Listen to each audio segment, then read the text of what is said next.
Buonasera a tutti e ben ritrovati al Cesare's Corner. Io al solito saluto i miei nonni Bruno e Gabriella, zia Vallì, Teresina e Scandierre. Il corner di oggi sarà esclusivamente dedicato a una mostra che è stata inaugurata ormai un mese fa circa, che si intitola La rivoluzione silenziosa dell'arte in Veneto, dal 1940 al 1970, quindi un trentennio pieno, da Music a De Luigi e Tancredi. Quindi già nel titolo si trovano tre nomi di tutto rispetto, tre nomi che però non sono i soli, perché sono stati affiancati in mostra da tutto quello che possiamo chiamare lo spazialismo veneziano e non solo, ci sono anche interventi esterni se vogliamo.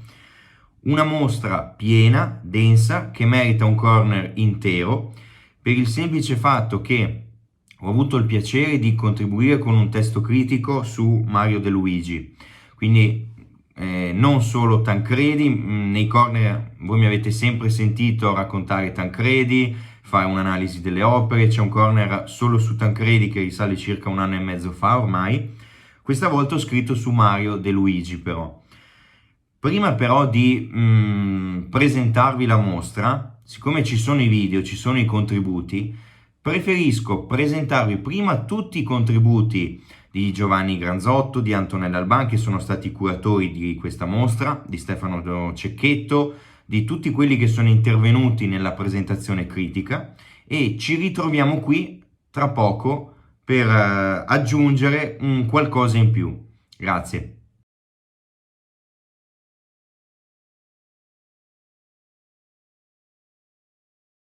Dopo un anno di attesa e di grande attesa per il successo che nonostante le difficoltà aveva avuto la prima parte del programma di Crocetta del Montello, Crocetta del Montello riparte con la seconda puntata della rivoluzione silenziosa dell'arte nel Veneto. Questa seconda parte si occuperà degli anni che vanno dal 1940 al 1970, cioè degli anni immediatamente precedenti alla guerra e poi dei decenni successivi. E avrà una particolare caratteristica: si soffermerà su quello che è accaduto nel Veneto attraverso il rilancio della Biennale del 1948, quando riparte tutto il mondo dell'arte, oltre a tutto il mondo in generale, quando dopo la guerra rinasce tutto, come dopo una pandemia, dopo un terremoto, ma ancora di più. E con la Biennale del 48 nel Veneto l'arte riparte in maniera straordinaria. Qui, in questa mostra, ci soffermeremo soprattutto su tre grandissimi artisti: Zoran Music, Tancredi e De Luigi. Se vorrete vedere, capire quanto importante sia stata veramente quel periodo dell'arte italiana, soprattutto dopo la guerra, venite quest'autunno a Crocetta del Montello e vedrete una mostra indimenticabile.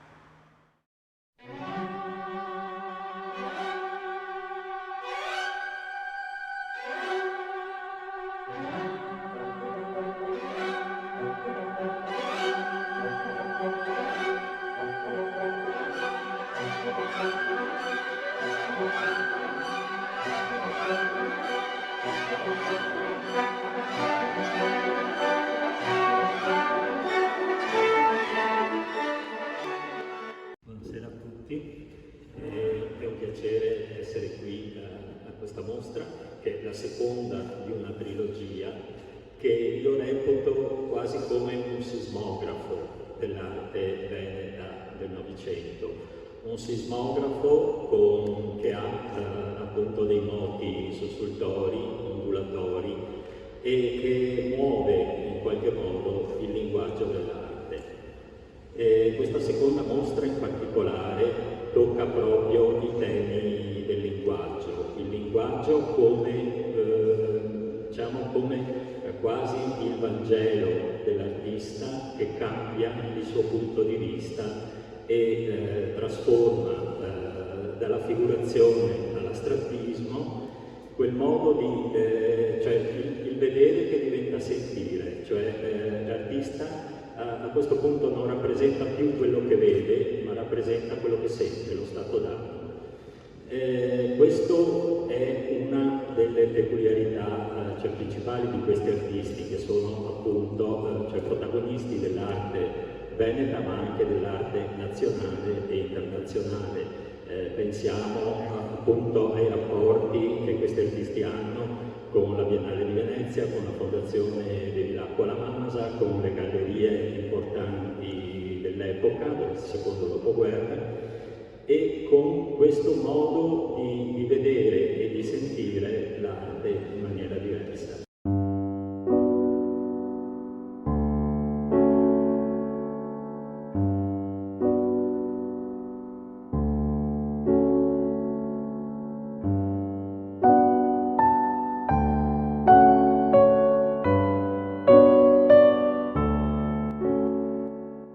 Vedendo i quadri singolarmente, sì, dicevo che belli, interessanti, grandiosi, spettacolari, visti tutti insieme l'altra sera mi hanno dato un'emozione straordinaria. Ci sono delle sale che veramente emozionano. E quindi io direi che questa mostra è significativamente importante proprio per la portata del messaggio che vuole lanciare. Pensate che tutto quanto è partito dalla famosa Biennale del 48, questa famosa Biennale che ha segnato chiaramente lo spartiacque tra quello che c'era prima e quello che ci sarà dopo. Nel 48 c'è stata veramente una rottura.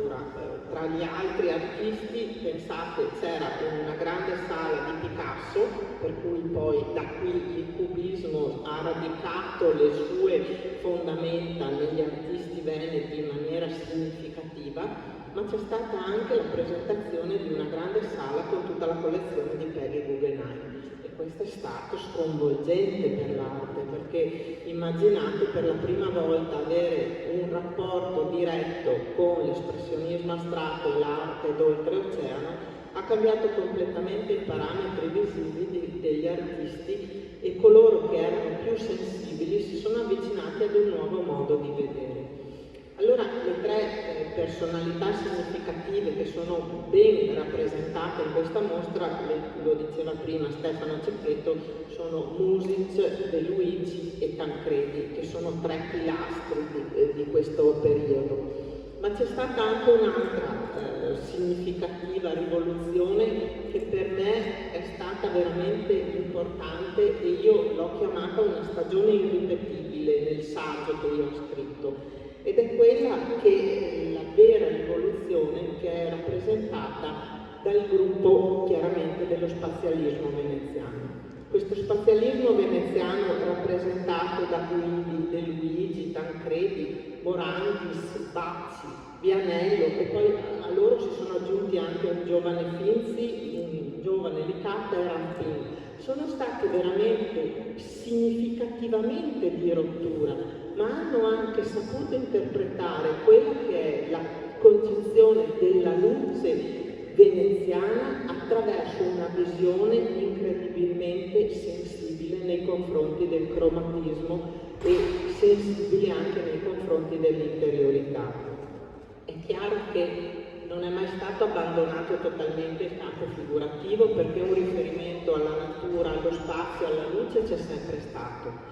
Nel campo figurativo dobbiamo sottolineare che ci sono comunque delle personalità che si muovono, e le vedrete anche in mostra: Zotti, Gianquinto, Pizzinato, Paolucci, sono rappresentati anche in mostra, ma rappresentano ancora quell'aggancio alla tradizione che era un po' la caratteristica dell'arte veneta in generale.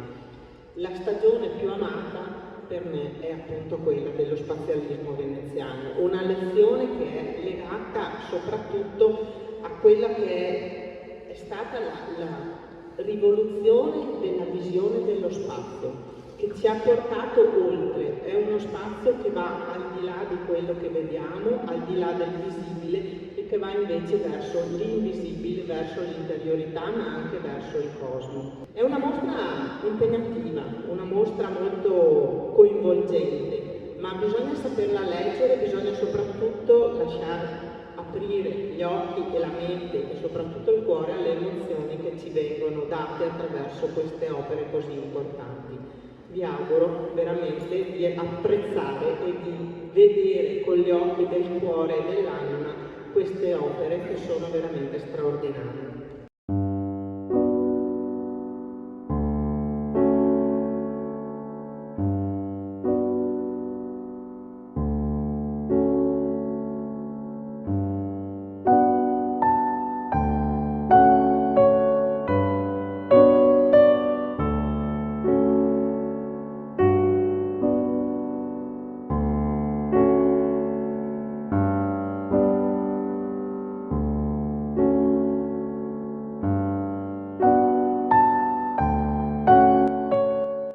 Negli anni 50 il Veneto è stata una delle capitali mondiali dell'arte. Venezia lo è stato sempre, nel bene e nel male, ma la storia della pittura e dell'arte veneta negli anni 50, dopo, non direi tanto, ha ragione che è partito Antonella dicendo che è partito tutto con la Biennale del 1948. È partito tutto come momento di rottura, come momento di ripresa, proprio come adesso, come dopo una pandemia, dopo la guerra, lo stesso, dopo un grande terremoto, come dopo la guerra, ripeto. E qui siamo nelle stesse situazioni. Ma la straordinaria felicità di quella stagione è legata al 1949 e per 10 anni. Perché la Biennale del 48, che è stata decisiva, era ancora la Biennale di Picasso, era ancora la Biennale del post-cubismo. Noi che eravamo rimasti, noi, parlo della cultura italiana, che era rimasta fondamentalmente autarchica, aveva in quegli anni donato tutto se stesso al post-cubismo, il linguaggio post-cubista, Picasso comandava, sembrava che tutta la modernità e soprattutto tutta la libertà, perché uscivamo dal regime, fosse legata a Picasso e non era così. Perché Picasso in realtà il picassismo era in realtà una cultura abbastanza irretrovabile in quel momento.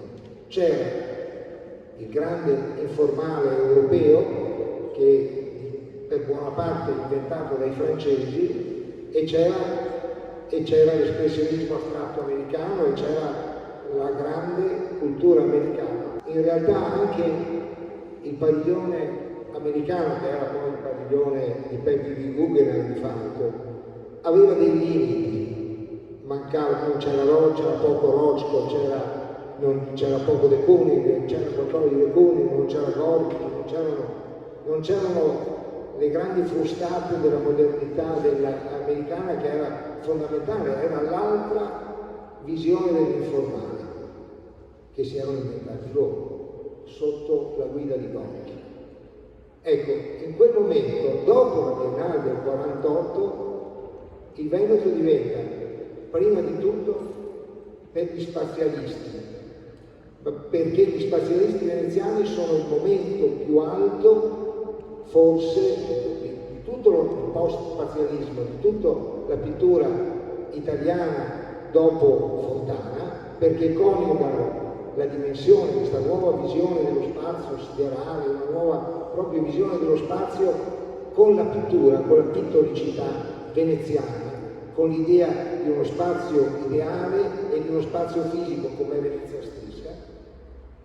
E quindi lo spazialismo veneziano è stato un momento irripetibile, non fosse altro per il fatto che c'erano 11 straordinarie personalità, da più anziane a giovanissime. Pensate a cosa è stato, e ne parliamo qua in questa mostra, che vi invito a vedere veramente con il cuore e con la testa, come ha detto Antonella, vi invito a vedere la genialità incredibile di De Luigi e la sua profondità, la dimensione atomistica di Tancredi, ma insomma tutti quanti.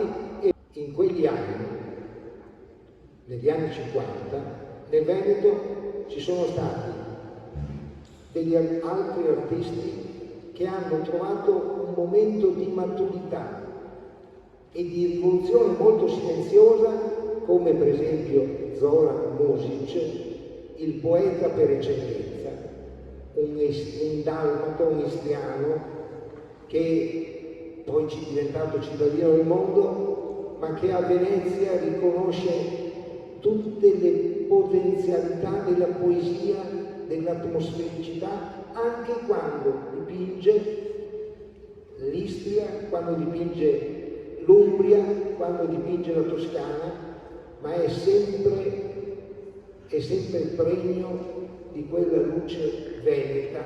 Ecco, Mosic trova nella laguna, ma nella nostra luminosità impalpabile e assoluta, un motivo formidabile e continuo di poesia.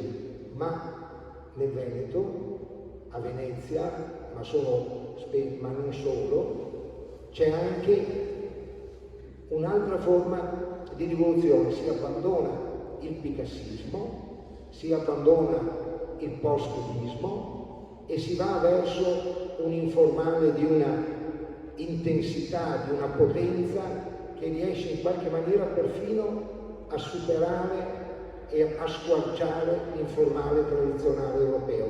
Pensate a Emilio Vedova, che sembra un pittore nordico e che viene dal barocco veneziano e viene anche dalla storia del futurismo italiano, e che inventa una potentissima forma di informale. Così come accade con altri stilemi e con un'altra sensibilità per San Tommaso, che abbandona il post-cubismo, a cui pure aveva dato un'impronta estremamente raffinata e spaziale, e costruisce una dimensione prima estremamente intensa e pittorica, e poi si avvicina, come ci aveva annunciato Klimt, la secessione viennese, all'alta decorazione. Quindi nel Veneto, in quegli anni 50, credo che veramente ci sia stato un momento in cui lo spartiacque fra la pittura antica e la pittura degli ultimi decenni l'abbiamo creato noi, l'hanno creato questi formidabili artisti di cui questa sera parliamo con questa bellissima mostra. Grazie.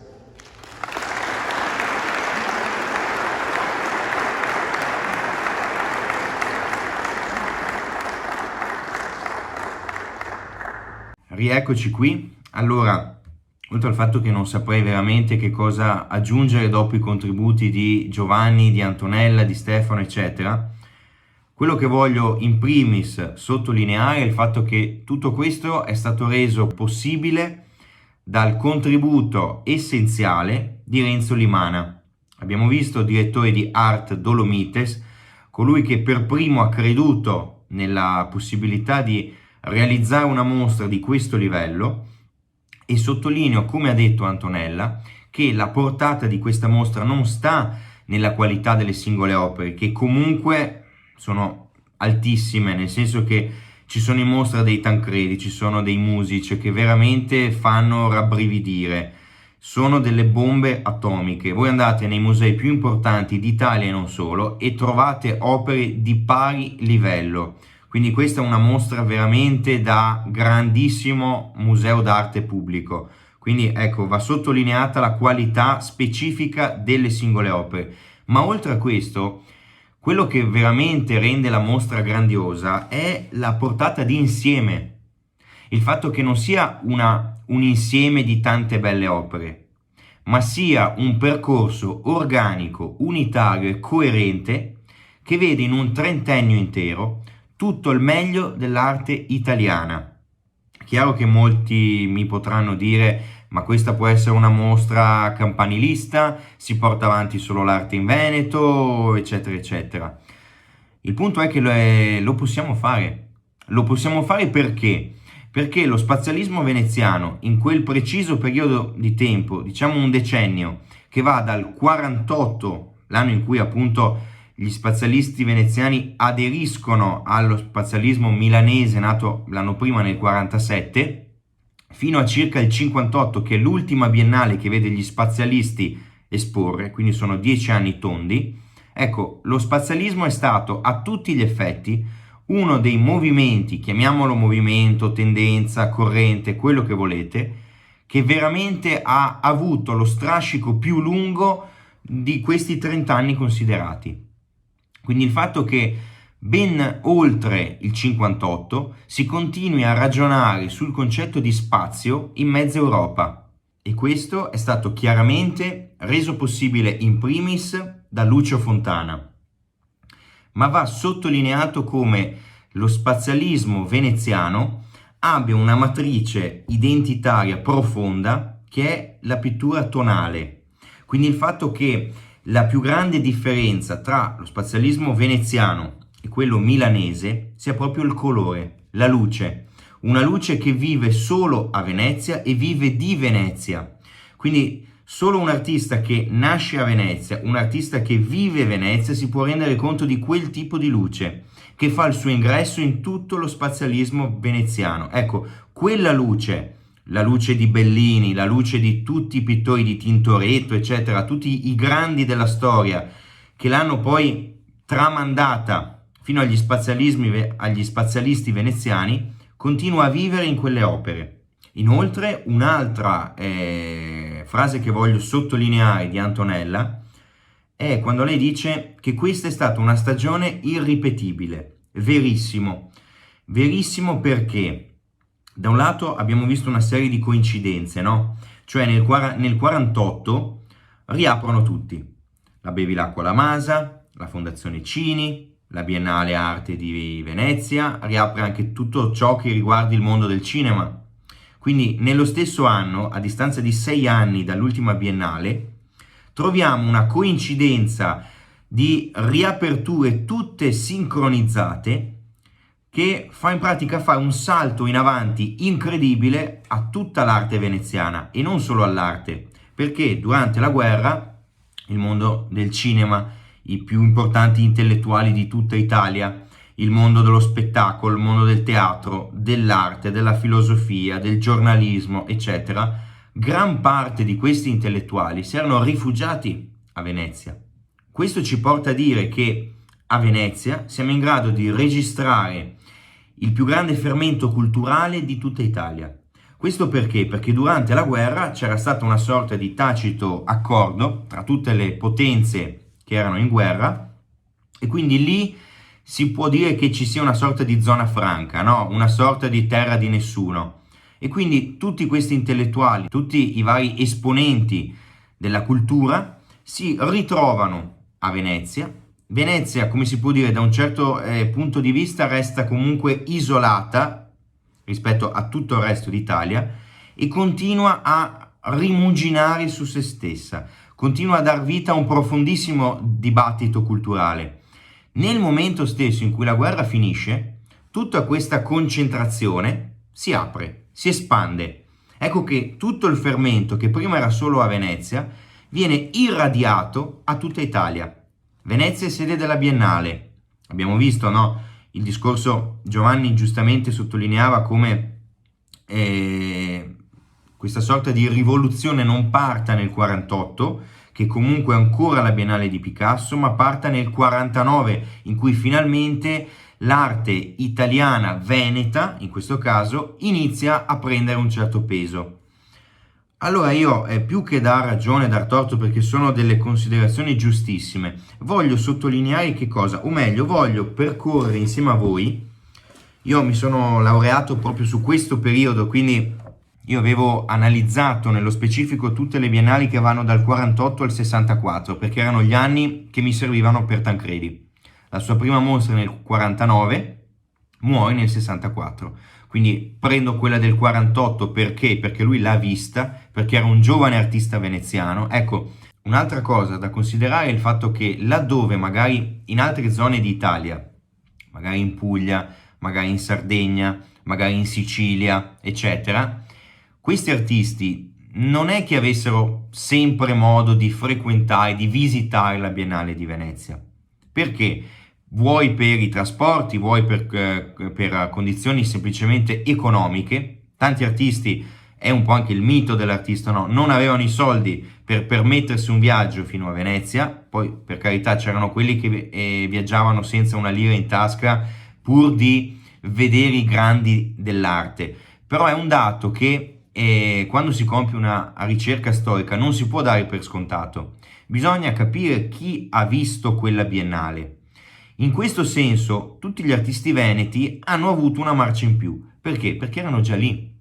Quindi questi artisti tutte le biennali se le sono viste.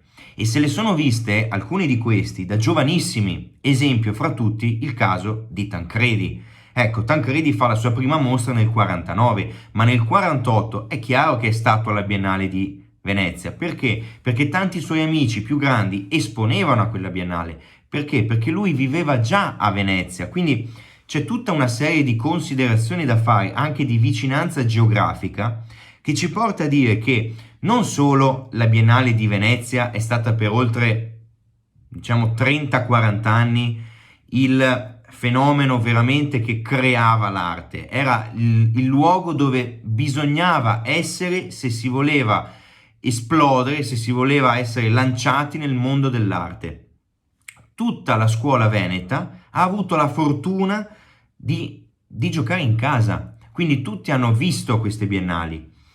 Allora io vorrei fare un'analisi velocissima delle biennali che vanno dal 48 fino al 58, perché sono i 10 anni di spazialismo veneziano. Chiaro che poi la mostra va dal 40 al 70, però io sottolineo queste perché sono state quelle che hanno dato il via, sono state quelle che hanno veramente permesso all'Italia, per solamente 10 anni, ma ce l'hanno permesso, di ritornare forse come degli apripista nel mondo dell'arte e non più come dei vagoni.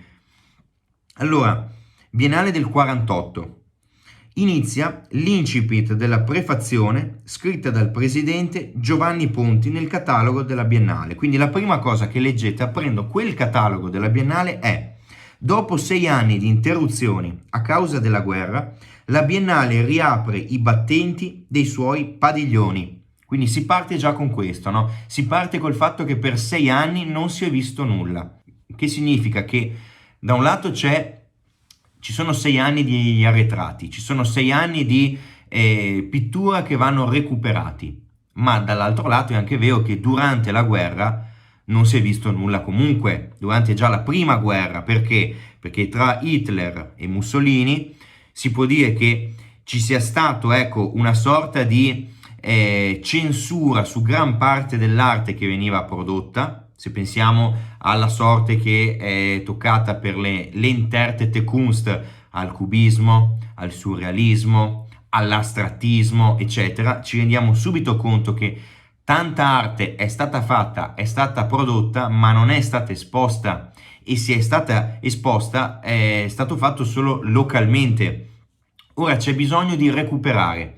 Allora, il direttore di questa biennale è Rodolfo Palluchini, colui che dirigerà le ulteriori 4 biennali, le successive 4, quindi per ben 5 round. Lui si occupa di recuperare tutto ciò che è stato perso, tutto ciò che non si è visto. Insieme a lui c'è una giuria composta da critici, tra cui Barbantini, Longhi, Venturi e Ragghianti. Ecco, il meglio di tutta la critica d'arte italiana di quel tempo, e una serie di artisti, perché all'epoca nella commissione c'erano anche molti artisti, poi vedremo negli anni 60 esplode ancora di più questa cosa, quindi ci saranno quasi solo artisti. Infatti noi notiamo come la presenza o meno di alcuni artisti sia dovuta alle antipatie degli artisti che c'erano in giuria. Questa è una cosa nota e arcinota. Nel caso della Biennale del 48, in commissione tra gli artisti abbiamo Carrà, Casorati, Marini, Morandi e Semeghini. Quindi questi artisti, se vogliamo, sono artisti che nel 48 sono già artisti affermati, sono già artisti esperti. Infatti notiamo che da questo punto di vista la presenza di artisti giovani sia veramente molto limitata, specie di artisti giovani italiani. In questa prima biennale, quali sono le notizie clou? Il fatto che su proposta di San Tommaso viene fatto esporre Peggy Guggenheim, come ha sottolineato Giovanni Granzotto. Peggy Guggenheim che espone nel padiglione della Grecia la sua intera collezione che vede in pratica i più grandi artisti americani, non solo americani, anche una buona parte di surrealismo. E un'altra cosa da sottolineare è il fatto che questa biennale ha il merito di, in un colpo solo, recuperare gran parte di tutte le avanguardie storiche. Ci sono mostre sparse su i cubisti, gli astrattisti, i prunisti, i simultaneisti, neoplasticisti, costruttivisti, suprematisti, eccetera, eccetera. Quindi l'elenco è lunghissimo. Vi segnalo di ognuna di queste i vincitori per farci un'idea di qual era il gusto, no? All'epoca nella Biennale si davano dei premi staccati, no? C'erano i premi internazionali, uno alla pittura, uno alla scultura, non considerando i premi ex aequo, quindi quando vincono due insieme. E poi c'erano i premi solo per gli artisti italiani, perché fino agli anni 70 la Biennale sarà fortemente italiana. Quindi se espongono 100 stranieri, espongono 100 italiani. Abbiamo un tasso di artisti italiani altissimo, motivo per cui se andiamo su artisti storici troviamo 10 biennali di Venezia, ne troviamo 15, se pensiamo a Vedova ne ha fatti più di 10. Se pensiamo a Licata, idem. Invece oggi gli artisti quando fanno una biennale al Padiglione Italia è già tanto, perché gli artisti sono veramente molto più limitati. I vincitori sono per la pittura internazionale Braque, quindi si affermano il cubismo pieno. Per la scultura Henry Moore, invece per gli italiani vince Morandi, che tra parentesi era in commissione, e vince Manzù per la scultura.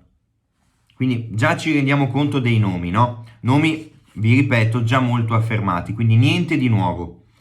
Andiamo al 50, la biennale dopo. Di nuovo Palluchini.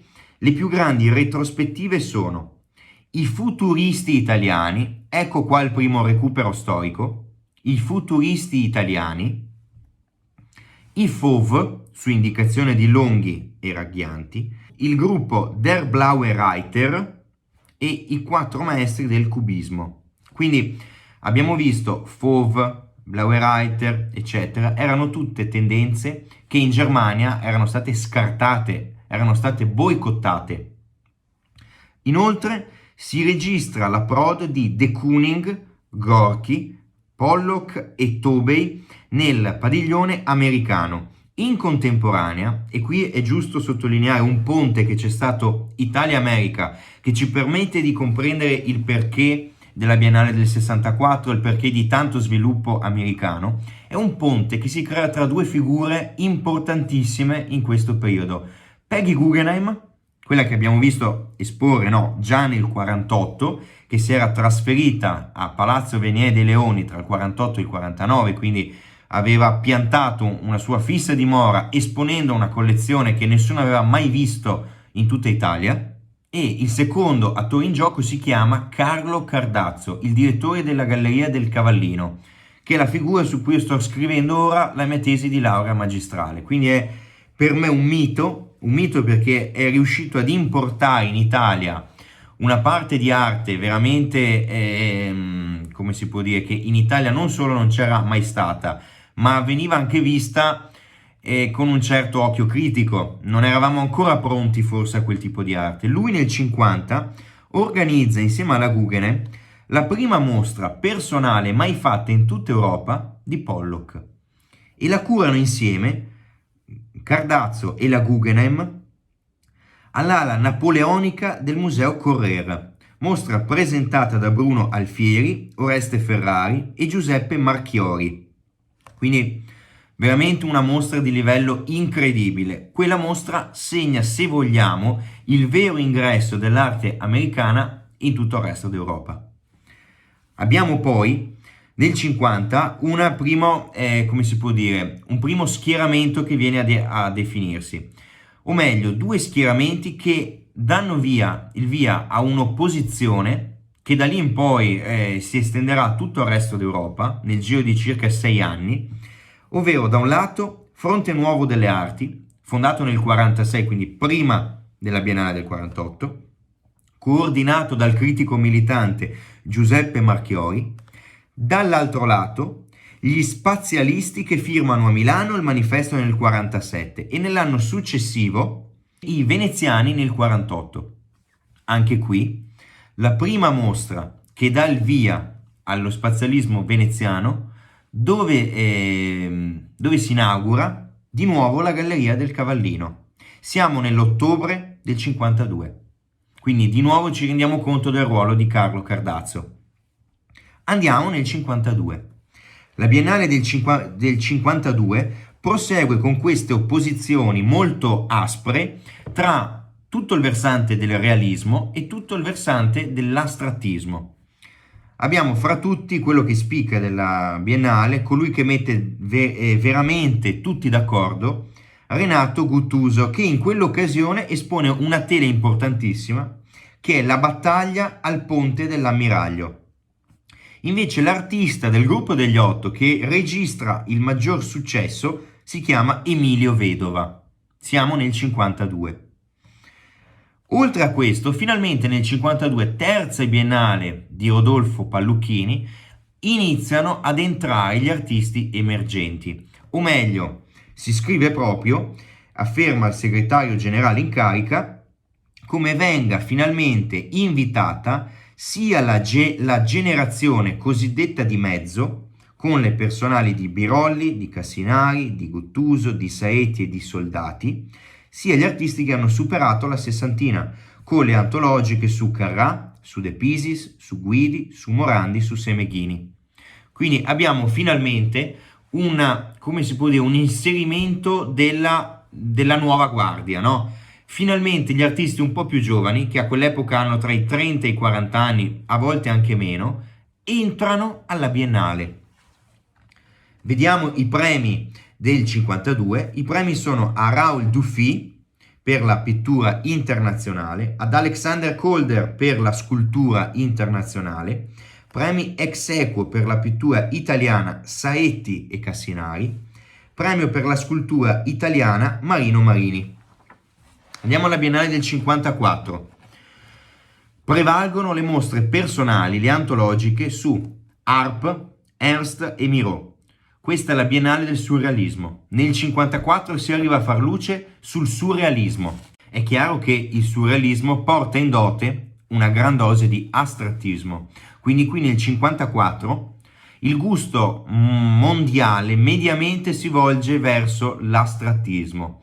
Il realismo viene un po' lasciato da parte, nel senso che c'è ancora qualche piccola scintilla che però già nel 56 si spegnerà definitivamente. L'ultima scintilla è la mostra, nel 54 durante la Biennale c'è questa grandissima mostra di pittura di Courbet, quindi tutti i realisti si volgono verso Courbet e cercano di dialogare con un grandissimo maestro. Quello che si vede però sono più degli epigoni stanchi che non degli innovatori in ambito realista. I vincitori qui sono Max Ernst, abbiamo visto la Biennale del Surrealismo, quindi vince Max Ernst per la pittura internazionale, vince Jean Arp per la scultura internazionale, quindi doppio colpo del surrealismo. Per l'Italia vince San Tommaso per la pittura e vince Pericle Fazzini per la scultura. Andiamo nel 56. Le retrospettive principali sono Delacroix, quindi andiamo ben molto indietro, ma poi chi c'è? C'è Gris, Mondrian e Nold. Quindi abbiamo Gris, cubismo, Mondrian e Nold, iniziamo ad andare oltre, no? Abbiamo fatto questa indagine sul futurismo, sul cubismo, sull'astrattismo, ora ci iniziamo a spostare verso altri lidi. Spicca fra tutti il padiglione americano. Perché lo sottolineo? Perché si pensa che nel 64 abbia vinto l'America come se fosse una cometa. In verità no. In verità questa vittoria era stata preparata almeno 10 biennali prima. Già nel 54 abbiamo visto. Perché? Perché questo tipo di arte inizia ad essere spinta dalla Guggenheim, da Cardazzo, ben 10 anni prima. Quindi nel 64 si arriva al coronamento di un percorso decennale, non si arriva a un colpo di scena. Era già quasi, come si può dire, prevedibile, se vogliamo. Chi espone al padiglione americano? Sentite qua i nomi: Pollock, de Kooning, Franz Kline, Mark Tobey, Edward Hopper, Georgia O'Keeffe. Cioè questi sono tutti devastanti.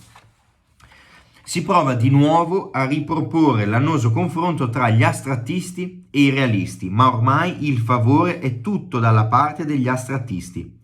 Nello specifico il versante informale in tutte le sue varie sfaccettature, dall'informale materico, gestuale, segnico al tachismo. Quindi l'informale, siamo nel 56.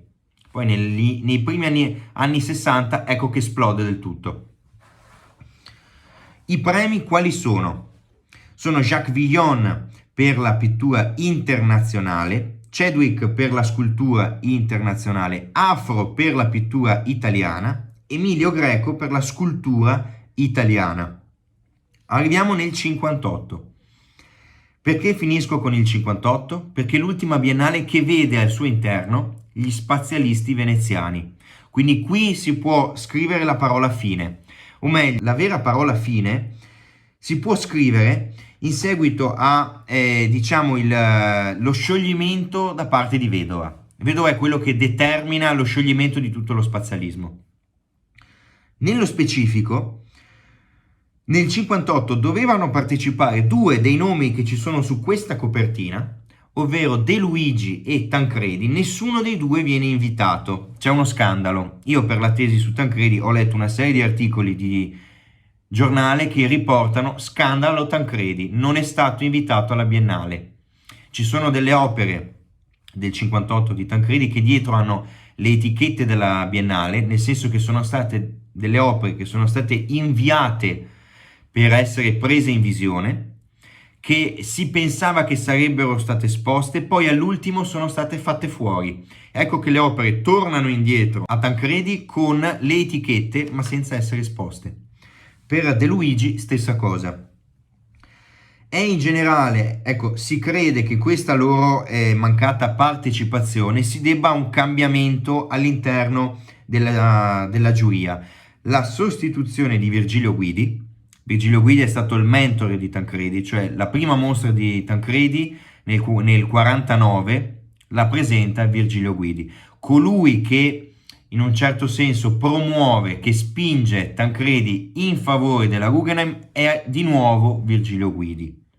Quindi ecco, il ruolo di Guidi in tutto lo spazialismo veneziano è il ruolo di una sorta di guida spirituale, un mentore per i giovani artisti. Era quello che secondo me negli anni 40-50 è stato forse il più grande talent scout di tutti quanti i veneziani. Era quello che scopriva i talenti emergenti, aveva un occhio per gli artisti micidiale.